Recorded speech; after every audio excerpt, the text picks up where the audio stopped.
हाय, मैं pastor Michael योराशा हूँ और मैं आपको दावत देता हूँ कि आप इस चैनल को लाइक करें, शेयर करें और सब्सक्राइब करें और नोटिफिकेशन के बटन को दबाना ना भूलें ताकि आपको हमारी आने वाली अपडेट मिलती रहे। खुदावंद आपको बरकत दे। चलें कलाम की तरफ बढ़ते हैं। तो पहले फसा का मैं आपको सिर्फ एक खुलासा दूंगा। हम तमाम आयात नहीं पढ़ेंगे, आप इसे बाद में खुद पढ़ सकते हैं। तो खरूज 1 बाब और इसकी 12 से 14 आयत में लिखा है, और आप इस कहानी से वाकिफ भी हैं। मूसा ने बनी इसराइल को मिस्र से निकाल लिया।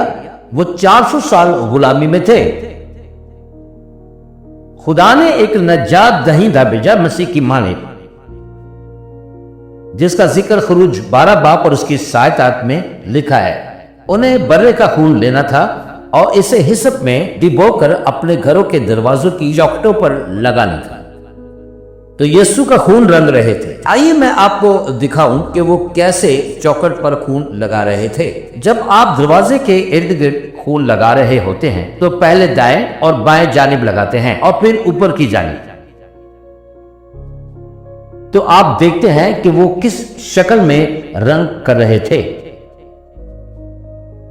वो पेंटिंग करते हुए क्रॉस बना रहे थे। मैं अक्सर कहता हूं कि वो पेंटिंग नहीं कर रहे थे, बल्कि वो एक पेशेंट गोई को बना रहे थे कि 1500 साल के बाद मसीह यीशु को एक खुरदरी सी पर लटकाया गया। एक बार फिर से खून बहाने को नजात से जोड़ा गया। बनी इसराइल को बर्रे का खून दरवाजों की चौखटों पर लगाना जरूरी था ताकि वो खुदा के इंसाफ की अदालत से बच सके। जब खुदा का फरिश्ता उस खून को देखता तो वो उस घर को छोड़कर आगे बढ़ जाता था, इसलिए उसे फसा कहा गया। अब गौर करें, इनसे मुतालबा था कि वो सिर्फ बर्रा का खून पेश करे, ना कि कबूतर का, ना गाय का, ना सुअर का खून। साफ बात है, एक ही रास्ता था, कोई दूसरा रास्ता नहीं था। यीशु ने कहा, मैं ही रास्ता हूं, सच्चाई हूं, जिंदगी हूं, और कोई भी बाप के पास मेरे बगैर नहीं आ सकता, क्योंकि मैं ही रास्ता हूं। यीशु ही बर्रा है। तो आप पूछेंगे, खुदा ने कोई और रास्ता क्यों नहीं बनाया? मैं नहीं जानता। मैं शुक्र करता हूं कि मेरे लिए एक रास्ता बनाया है। आपके लिए मेरा चैलेंज यही है, आप इस रास्ते पर चलो, वो रास्ता जो उसने बनाया है। आज भी जैसे पुराने जमाने पर बर्रे का खून दरवाजे पर लगाया जाता था, उसी तरह हमें अपने दिल के दरवाजे पर यीशु के खून को लगाना है। आइए एबार 17 बाब और 11 आयत पढ़ते हैं।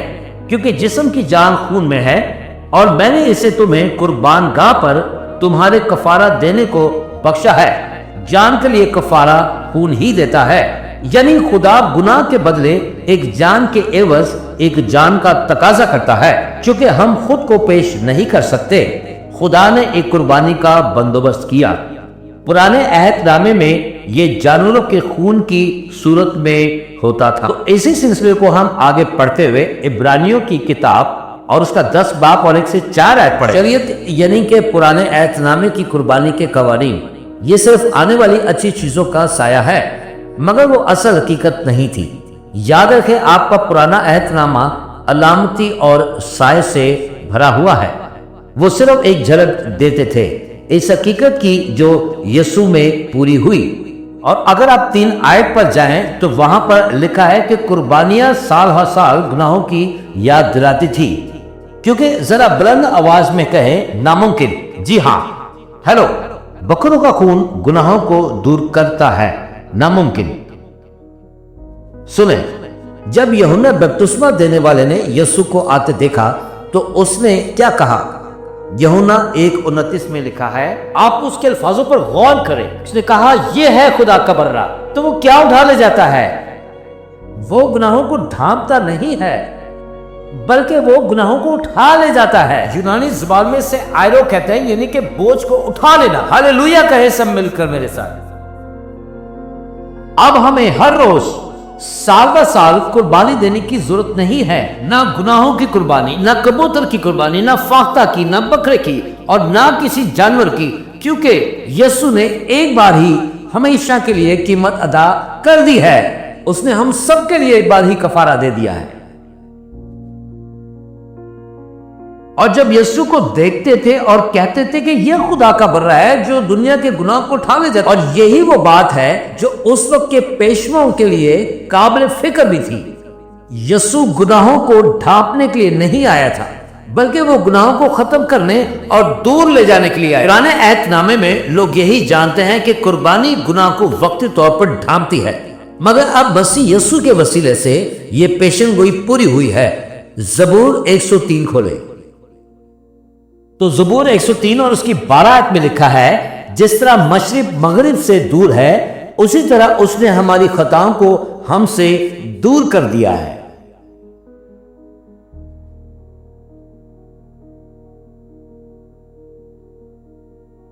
مشرق سے مغرب تک یہ ایک سیدھی پیشن گوئی ہے جو واپس نہیں آئے گی، اور یہ خوشخبری ہے۔ آئیے میں اسے سمجھتا ہوں۔ ہم پہلے فصح پر غور کرتے ہیں، اس کی اہمیت اور شدت کو ذرا سمجھتے ہیں۔ ہم میں سے اکثر شاید زندگی میں کبھی نہ کبھی فلمیں دیکھتے ہوں گے، جیسا کہ 10 کمانڈمنٹ، لیکن وہ اس دن کی حقیقت کا مکمل نقشہ پیش نہیں کرتی۔ بائبل ایکسپلورر کے مطابق جب موسیٰ مصر سے روانہ ہوا تو تقریباً 20 لاکھ اسرائیلی اس کے ساتھ تھے، اور بائبل میں خاص طور پر ذکر ہے کہ اس میں 6 لاکھ مرد تھے، اور شاید بچے اور عورتوں کی تعداد بھی لاکھوں میں ہوگی۔ تو بائبل کے مطابق تقریباً 20 لاکھ لوگ تھے۔ خروج 12 اور اس کی 3 میں خدا نے ایک خاص ہدایت دی، ہر گھرانے کے لیے ایک برہ رو، اگر گھرانہ چھوٹا ہے تو ہمسایہ کو بھی ملا لو، یعنی کہ تقریباً ایک برہ 10 افراد کے لیے کافی ہے۔ تو اگر ہم 2 ملین افراد کا حساب لیں اور ہر 10 کے لیے ایک برہ، تو پہلے فصح کی رات تقریباً 2 لاکھ برے ذبح کیے گئے ہوں گے اور ان کا خون بہایا گیا ہوگا۔ او میرے خدا، کتنا زیادہ خون بہا ہوگا اس رات۔ میں نے تحقیق کی ہے، یہ سب کوئی علامتی بات نہیں،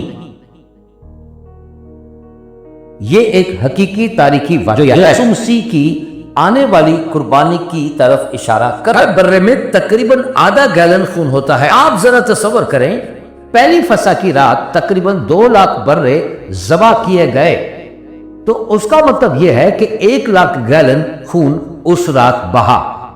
پہلی فصح کی رات یقیناً ایک خون آلودہ رات تھی، ایک مکمل خونی منظر۔ ذرا تصور کریں، نہ پانی تھا، نہ صفائی کا کوئی ذریعہ تھا، کوئی نظام نہیں تھا۔ کتنی بدبو ہوگی اس وقت، یا پھر وہ منظر کیسا ہوگا؟ یہ 100% حقیقت ہے۔ 1 لاکھ گیلن خون، اور یہ قربانیاں ہر سال ہوتی رہی 1500 سال تک، یسوع کے آنے تک ہر سال لاکھوں برے ذبح ہوتے رہے۔ اس عرصے میں لاکھوں کروڑوں گیلن خون بہایا گیا۔ مگر آج میں آپ کو یہ خوشخبری سنانے آیا ہوں کہ 1500 سال کے دوران بہایا گیا خون لاکھوں گیلن خون سے بھی کچھ نہ کر سکا۔ وہ لاکھوں گیلن خون بھی گناہوں کو نہیں اٹھا سکے، جو صرف 5 کوارٹر تقریباً 5 لیٹر خون نے کر دیا ایک ہی فصح کی شام 32ویں عیسوی میں، جب ناصرت کا وہ نوجوان یسوع مسیح ایک پرانی کھردری صلیب پر لٹکایا گیا۔ وہی خدا کا کامل برہ تھا، خدا کی طرف سے مقرر کردہ کامل قربانی کا برہ۔ کاش یہاں کوئی ہو جو خدا کی تعریف میں آواز بلند کرے اور خدا کی شکر گزاری کرے۔ کیا کوئی ہے جو میرے گناہوں کو دھو سکتا ہے؟ کیا ہے جو مجھے پھر سے مکمل کر سکتا ہے؟ ہے میرا خدا، کس نے میرے گناہوں کو دھویا ہے؟ کس نے مجھے پھر سے پاک کیا؟ بے شک یسوع کے لہو نے، وہ ایک انسان جس نے برف کی مانند ہمیں پاک کیا۔ وہ کچھ بھی نہیں، وہ صرف یسوع ہے، اور اس کا خون ہے جس نے ہمیں دھویا اور پاک کیا ہے۔ وہ صرف میرا یسوع ہے۔ ہاں، شکر ہے خدا کا۔ ہائے، میں پاسٹر مائیکل یورشا ہوں और मैं उम्मीद करता हूं कि आज आपने इस छोटे से पैगाम से बहुत बरकत पाई है और मैं चाहता हूं कि मसीह का ये पैगाम पूरी दुनिया में फैलाने के लिए आप हमारी मदद करें। इस चैनल को लाइक करें, शेयर करें, सब्सक्राइब करें और नोटिफिकेशन के बटन को प्रेस करना ना भूलें। और आखिर में गुजारिश करूंगा कि ये कलाम आप अपने दोस्तों और खानदान के साथ बांटना ना भूलें। यीशु जल्द आ रहा है। आमीन।